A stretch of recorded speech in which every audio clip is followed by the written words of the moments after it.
क्या आपने कभी सोचा है कि दुनिया के सबसे अमीर लोग और अमीर क्यों होते जाते हैं, जबकि कड़ी मेहनत करने वाला एक आम इंसान सारी जिंदगी सिर्फ बेच चुकाने में ही निकाल देता है? क्या आपको लगता है कि ऊपर वाला या वो ब्रह्मांडीय शक्ति यह चाहती है कि आप गरीबी में जिएं? अगर आप ऐसा सोचते हैं तो आज का यह वीडियो आपकी पूरी सोच को, आपके पूरे जीवन को हमेशा के लिए बदलने वाला है। आज हम बात करने जा रहे हैं महान बॉब प्रॉक्टर की उन शिक्षाओं के बारे में जिन्होंने लाखों लोगों को फर्श से अर्श तक पहुंचाया। बॉब प्रॉक्टर, जिनका जन्म 5 जुलाई 1934 को हुआ और जिन्होंने 3 फरवरी 2022 तक इस दुनिया को अपने ज्ञान से रोशन किया, उनका मानना था कि अमीर बनना कोई किस्मत का खेल नहीं है, ये एक विज्ञान है, ये एक नियम है। और सबसे बड़ी बात, इसके सूत्र दुनिया की सबसे पुरानी और पवित्र किताब बाइबल में छिपे हैं। अगर आप अगले कुछ मिनट अपने जीवन के लिए देने को तैयार हैं तो मैं आपको वो चाबी सौंपने जा रहा हूं जो बॉब प्रॉक्टर ने हमें दी थी। बॉब प्रॉक्टर अक्सर कहा करते थे कि हम एक ऐसे महासागर के किनारे चम्मच लेकर खड़े हैं जहां हम बाल्टी भर सकते थे या टैंकर भर सकते थे। कमी पानी की नहीं है, कमी हमारे बर्तन की है, कमी हमारी सोच की है। बाइबल और आकर्षण का नियम, जिसे हम लॉ ऑफ अट्रैक्शन कहते हैं, दोनों एक ही सिक्के के दो पहलू हैं। बॉब में अपनी बेस्ट सेलिंग किताब यू वर बॉर्न रिच, यानी आप अमीर पैदा हुए थे, में यह स्पष्ट किया है कि समृद्धि आपकी विरासत है। लेकिन सवाल यह है कि हम उस विरासत को हासिल क्यों नहीं कर पाते? इसका जवाब हमारे मानसिक ढांचे यानी हमारे पैराडाइम में छिपा है। आइए सबसे पहले उस डर को खत्म करते हैं जो धर्म और पैसे को लेकर हमारे मन में बिठाया गया है। हम में से बहुत से लोग यह मानते हुए बड़े हुए हैं कि पैसा सभी बुराइयों की जड़ है। लेकिन बॉब प्रॉक्टर हमें बाइबल के एक अलग नजरिए की ओर ले जाते हैं। बाइबल में राजा सुलेमान, जो इतिहास के सबसे बुद्धिमान और अमीर लोगों में से एक थे, उनके बारे में लिखा है। सुलेमान ने कभी गरीबी नहीं मांगी, उन्होंने बुद्धि मांगी और बुद्धि के साथ दौलत अपने आप चली आई। बॉब कहते थे कि पैसा एक ऊर्जा है और यह ऊर्जा उसी की तरफ आकर्षित होती है जो इसके साथ सहज महसूस करता है। अगर आप अपने मन में पैसे को लेकर नकारात्मक विचार रखते हैं तो आप अनजाने में उसे अपने से दूर धकेल रहे हैं। बॉब प्रॉक्टर का सबसे प्रसिद्ध सिद्धांत यह है कि हम सब इमेज मेकर हैं। बाइबल के जेनेसिस अध्याय में लिखा है कि ईश्वर ने मनुष्य को अपनी छवि में बनाया। बॉब इसे बहुत गहराई से समझाते थे। उनका कहना था कि अगर हम ईश्वर की छवि हैं और ईश्वर रचयिता है तो हम भी सह रचयिता हैं। हमारे पास अपने विचारों के माध्यम से अपनी वास्तविकता को बनाने की शक्ति है। लेकिन हम क्या बना रहे हैं? ज्यादातर लोग अपनी मौजूदा परिस्थितियों, अपने बैंक बैलेंस में कम पैसे या अपने कर्जों को देखकर उसी की छवि अपने मन में बनाते रहते हैं। और आकर्षण का नियम, जो कि एक दैवीय नियम है, उसी छवि को हकीकत में बदलता रहता है। यहीं पर बॉब प्रॉक्टर हमें विश्वास या फेथ का असली मतलब समझाते हैं। हिब्रू अध्याय 11 वचन 1 में कहा गया है, विश्वास उन चीजों का भरोसा है जिसकी हम आशा करते हैं और उन चीजों का प्रमाण है जो दिखाई नहीं देती। बॉब प्रॉक्टर इसे समझाते हुए कहते थे कि विश्वास और डर दोनों एक ही सिक्के के दो पहलू हैं। दोनों में ही हम उस चीज पर भरोसा करते हैं जो अभी हुई नहीं है और जो हमें दिखाई नहीं दे रही है। जब आप डरते हैं कि आप गरीब हो जाएंगे तो आप अपने मानसिक ऊर्जा का उपयोग एक नकारात्मक परिणाम की कल्पना करने में कर रहे हैं। और बाइबल में अय्यूब ने कहा था, जिस बात का मुझे डर था वही मेरे साथ हो गया। यह आकर्षण का नियम है जो डर के माध्यम से काम कर रहा है। बॉब हमें सिखाते हैं कि हमें इस ऊर्जा की ध्रुवीयता को बदलना होगा। हमें डर से विश्वास की ओर जाना होगा। अब आप सोच रहे होंगे कि यह सब सुनने में तो अच्छा लगता है, लेकिन इसे असल जिंदगी में आज के दौर में कैसे लागू करें? मान लीजिए आप पर 10,000 अमेरिकी डॉलर का कर्ज है। यह एक बड़ी रकम लग सकती है। आमतौर पर जब आप उस कर्ज के बारे में सोचते हैं तो आपको घबराहट होती है, पेट में अजीब सा महसूस होता है। बॉब प्रॉक्टर कहते थे कि यही वह पल है जब आप अपनी गरीबी का निर्माण कर रहे हैं। आपको इस चक्र को तोड़ना होगा। आपको अपने दिमाग की स्क्रीन पर कर्ज को नहीं बल्कि समृद्धि को देखना होगा।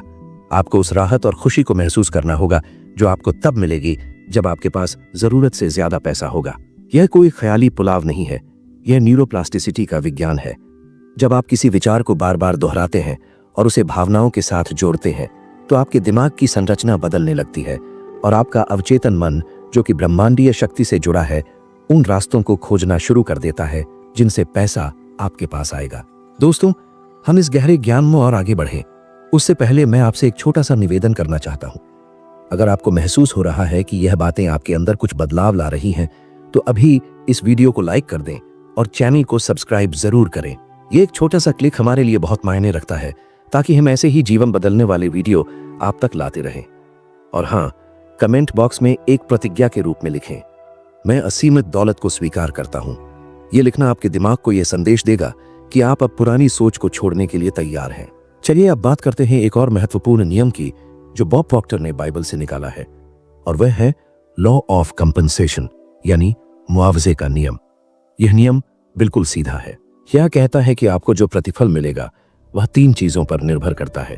पहला, जो काम आप करते हो उसकी जरूरत कितनी है। दूसरा, आप उस काम को कितनी कुशलता से करते हैं। और तीसरा, आपको उस काम में किसी और से बदलना कितना मुश्किल है। बॉब अक्सर कहते थे कि लोग अपनी आय को लेकर शिकायत करते हैं, लेकिन वे यह नहीं समझते कि आय सीधे तौर पर उस सेवा के अनुपात में होती है जो वे समाज को दे रहे हैं। अगर आप ज्यादा पैसा कमाना चाहते हैं तो आपको ज्यादा लोगों की सेवा करनी होगी या अपनी सेवा की गुणवत्ता को बढ़ाना होगा। बाइबल में कहा गया है, दें और आपको दिया जाएगा। ये केवल दान के बारे में नहीं है, ये सेवा और मूल्य के बारे में है। बॉब प्रॉक्टर ने अपने जीवन में एक वेटर का उदाहरण दिया था। एक वेटर जो चिड़चिड़ा है, केवल टेबल साफ कर रहा है, उसे कम टिप मिलती है। वहीं दूसरा वेटर जो खुश है, जो ग्राहकों को खास महसूस कराता है, वह उसी रेस्तरां में उसी समय में कई गुना ज्यादा कमाता है। अंतर काम का नहीं है, अंतर उस ऊर्जा का है जो वे अपने काम में डाल रहे हैं। बॉब कहते थे, आप अमीर बनने के लिए काम नहीं करते, आप इसलिए काम करते हैं क्योंकि आप अमीर हैं।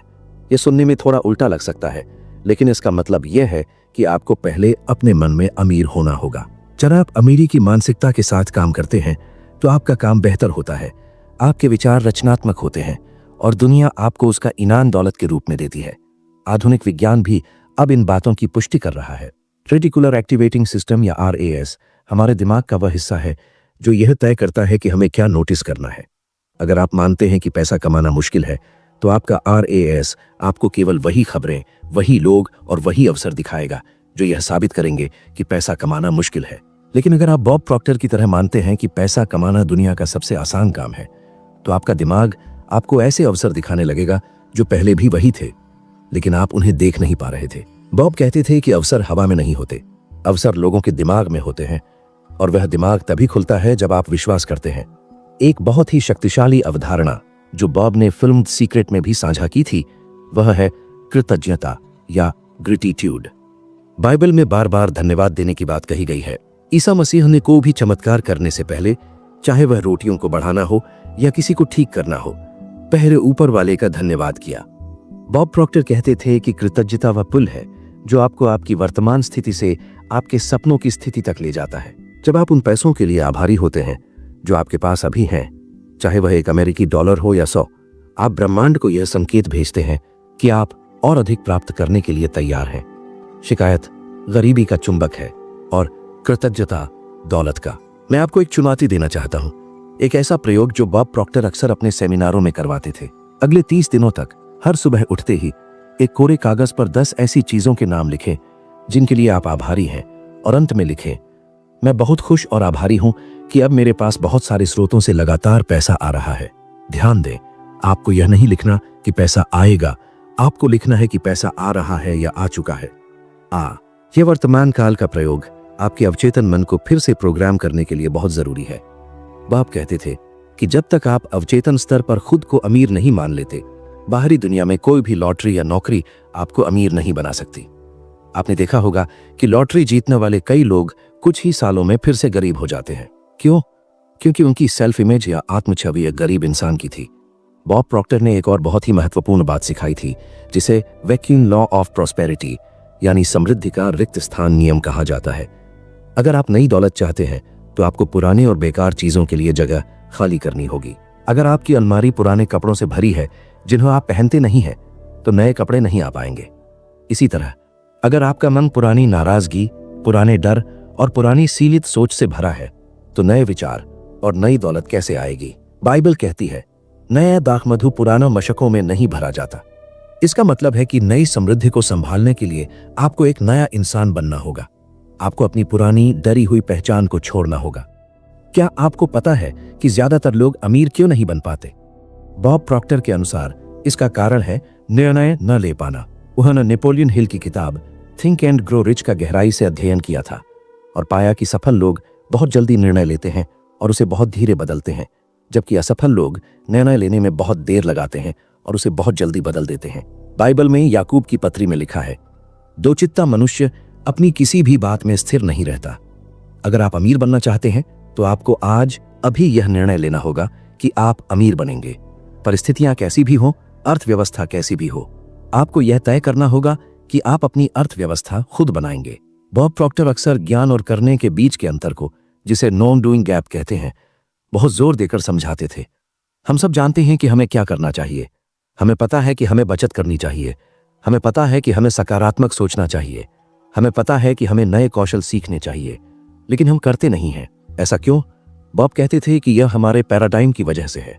पैराडाइम आदतों का एक झुंड है जो हमारे अवचेतन मन में बसा है और हमारे व्यवहार को नियंत्रित करता है।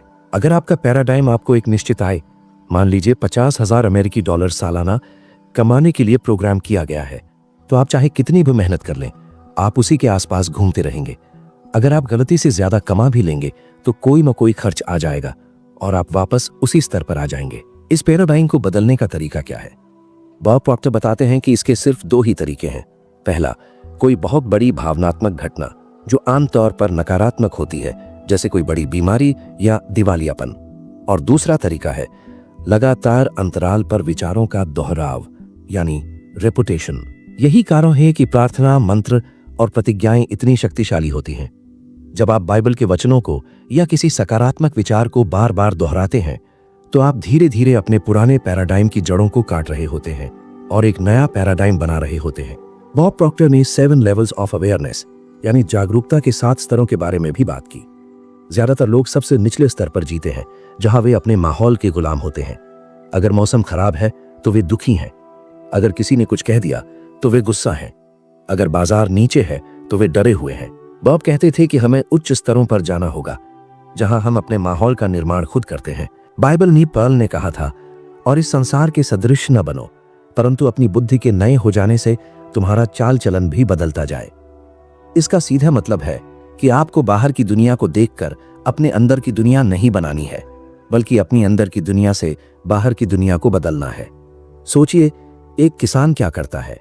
वह बीज बोता है और उसे पता है कि अगर उसने मक्के का बीज बोया है तो मक्का ही उगने वाला है। उसे इस बात का कोई संदेह नहीं होता। उसे यह देखने के लिए बार बार मिट्टी खोदने की जरूरत नहीं पड़ती कि बीज उग रहा है या नहीं। उसे लॉ, यानी नियम पर भरोसा है। बॉब प्रॉक्टर कहते थे कि हमारे विचार बीज हैं, हमारे अवचेतन मन जमीन है और हमारी भावनाएं वो पानी और धूप हैं जो उस बीज को पोषण देती हैं। अगर आप अमीरी का बीज बोते हैं लेकिन दिन भर चिंता, जो कि नकारात्मक भावना है, का पानी डालते हैं तो वह बीज सड़ जाएगा। आपको अमीरी का बीज बोना है और उसे विश्वास और उम्मीद का पानी देना है। अब मैं आपको एक बहुत ही रोचक उदाहरण देता हूं जो बॉब अक्सर देते थे। उन्होंने बिजली का उदाहरण दिया। कोई नहीं जानता कि बिजली असल में क्या है, हम केवल यह जानते हैं कि यह कैसे काम करती है और इसका उपयोग कैसे करना है। आप बिजली से खाना भी पका सकते हैं और बिजली से किसी को झटका भी लग सकता है। बिजली को परवाह नहीं है कि आप उसका उपयोग कैसे करते हैं। इसी तरह ईश्वर की शक्ति या ब्रह्मांडीय ऊर्जा को परवाह नहीं है कि आप उसका उपयोग गरीबी बनाने में करते हैं या दौलत बनाने में। यह शक्ति हमेशा बह रही है आपके अंदर से होकर। जब आप कहते हैं मैं कर्ज में हूं, तो आप उस शक्ति का उपयोग कर्ज को और मजबूत करने में कर रहे हैं। जब आप कहते हैं मैं समृद्ध हूं, तो आप उसी शक्ति का उपयोग दौलत बनाने में कर रहे हैं। चुनाव हमेशा आपका होता है। बॉब प्रॉक्टर की शिक्षाओं में कल्पना या विजुअलाइजेशन का स्थान बहुत ऊंचा है। अल्बर्ट आइंस्टीन ने कहा था कि कल्पना ज्ञान से ज्यादा महत्वपूर्ण है, और बॉब इस बात को पूरी तरह मानते थे। बाइबल में भी कई जगहों पर दर्शन या विजन की बात कही गई है। जहां दर्शन नहीं, वहां लोग नाश हो जाते हैं। इसका मतलब है कि अगर आपके पास अपने भविष्य का कोई स्पष्ट चित्र नहीं है तो आप भटक जाएंगे। बॉब सिखाते थे कि हमें अपनी मेंटल फैकल्टीज यानी मानसिक शक्तियों का उपयोग करना चाहिए, जिनमें से एक है कल्पना। जानवर केवल अपनी आंखों से देखते हैं, लेकिन इंसान अपने मन से देख सकता है। आप अपने मन में उस जीवन को देख सकते हैं जो अभी तक अस्तित्व में नहीं है। और बॉब के अनुसार जो कुछ भी आप अपने मन में स्पष्ट रूप से देख सकते हैं और उसे अपने हाथों में महसूस कर सकते हैं, वह निश्चित रूप से आपकी भौतिक दुनिया में प्रकट होगा। लेकिन यहां एक सावधानी बरतने की जरूरत है। बहुत से लोग द सीक्रेट फिल्म देखने के बाद सोचते हैं कि उन्हें बस सोफे पर बैठकर डॉलर के नोटों के सपने देखने हैं और पैसे छत से गिरेंगे। बॉब प्रॉक्टर ने हमेशा स्पष्ट किया कि आकर्षण का नियम बिना कर्म के अधूरा है। अंग्रेजी में अट्रैक्शन शब्द के आखिरी 6 अक्षर एक्शन यानी कर्म है, लेकिन यह कर्म संघर्षपूर्ण नहीं होना चाहिए। यह इंस्पायर्ड एक्शन होना चाहिए। जब आप अपने लक्ष्य के साथ भावनात्मक रूप से जुड़ जाते हैं तो आपको अंदर से एक धक्का महसूस होता है, एक प्रेरणा मिलती है कि उस व्यक्ति को फोन करो, यह किताब पढ़ो, वहां जाओ। और जब आप इन संकेतों पर काम करते हैं तो सफलता मिलती है। एक और बहुत महत्वपूर्ण बाधा जो लोगों को अमीर बनने से रोकती है वह है आत्म मूल्य या सेल्फ वर्थ की कमी। बहुत से लोग सोचते हैं कि वे अमीर बनने के लायक नहीं हैं। हो सकता है बचपन में उन्हें बताया गया हो कि हम लोग गरीब हैं या पैसे पेड़ों पर नहीं उगते। बॉब प्रॉक्टर कहते थे कि आप ईश्वर की सर्वोत्तम रचना हैं। आप में असीमित क्षमताएं हैं। आपको अपनी कीमत पहचानने की जरूरत है। बाइबल कहती है कि आप राजकीय याजक समाज का हिस्सा हैं। आप एक राजा की संतान हैं। क्या एक राजा का बेटा गरीबी में रहेगा? नहीं। तो फिर आप क्यों? आपको अपनी पहचान बदलनी होगी। आपको आईने में देखकर खुद से प्यार करना होगा और खुद को यह विश्वास दिलाना होगा कि आप दुनिया की सारी खुशियों और दौलत के हकदार हैं। बॉब प्रॉक्टर ने समय प्रबंधन के बारे में भी एक अनोखा दृष्टिकोण दिया। वे कहते थे कि हम समय का प्रबंधन नहीं कर सकते, हम केवल अपनी गतिविधियों का प्रबंधन कर सकते हैं। अमीर और गरीब दोनों के पास दिन में 24 घंटे ही होते हैं, लेकिन अमीर लोग उन 24 घंटों का उपयोग इनकम जनरेटिंग एक्टिविटीज यानी आय पैदा करने वाली गतिविधियों में करते हैं, जबकि गरीब लोग उन घंटों को अनुत्पादक चीजों में बर्बाद कर देते हैं या सिर्फ दूसरों के आदेशों का पालन करने में लगा देते हैं। बॉब कहते थे, अगर आप सोते समय पैसा कमाने का रास्ता नहीं ढूंढते तो आपको मरते दम तक काम करना पड़ेगा। याद रखें, आपके और आपकी दौलत के बीच सिर्फ एक ही दीवार है और वह है आपकी पुरानी सोच। बॉब प्रॉक्टर हमेशा कहते थे कि अगर आप इसे अपने दिमाग में देख सकते हैं तो आप इसे अपने हाथ में भी पकड़ DDH सकते हैं। यह सिर्फ सुनने में अच्छा लगने वाली बात नहीं है, बल्कि यह सफलता का एक नियम है। जब आप डरते हैं कि आप असफल हो जाएंगे तो आप अनजाने में असफलता को ही आकर्षित कर रहे होते हैं। इसके बजाय उस डर को उत्साह में बदल दें। सोचिए कि अगर आप अपनी मनचाही आय कमा रहे होते तो आप कैसा महसूस करते। विज्ञान ने भी यह साबित किया है कि हमारा दिमाग नए रास्तों को बनाने में सक्षम है। जब आप लगातार सकारात्मक सोचते हैं तो आप अपने दिमाग की संरचना को सफलता के लिए प्रोग्राम कर रहे होते हैं। मैं चाहता हूं कि आप अगले 7 दिनों के लिए एक छोटा सा प्रयोग करें। एक कोरा कागज लें और उस पर अपना सबसे बड़ा आर्थिक लक्ष्य लिखें। इसे वर्तमान काल में लिखें जैसे कि वह पहले ही पूरा हो चुका है। उदाहरण के लिए लिखें कि मैं बहुत खुश और आभारी हूं कि अब मेरे पास 10,000 यूनाइटेड स्टेट्स डॉलर हैं। इस कागज को अपनी जेब में रखें और दिन में कई बार इसे पढ़ें। इसे सिर्फ पढ़ें नहीं, बल्कि महसूस करें कि वह पैसा आपके पास है। ये छोटा सा अभ्यास आपके अवचेतन मन को बदल सकता है। आप रईस पैदा हुए थे, शायद बैंक खाते में नहीं, लेकिन असीमित क्षमता के रूप में जरूर। उस क्षमता को बर्बाद ना होने दें। दुनिया को आपकी प्रतिभा की जरूरत है। अगर आज के इस वीडियो ने आपके अंदर उम्मीद की एक नई किरण जगाई है तो मेरी आपसे एक विनती है, इस वीडियो को उसे खास दोस्त या परिवार के सदस्य के साथ जरूर साझा करें जिसे अपनी जिंदगी बदलने की सख्त जरूरत है।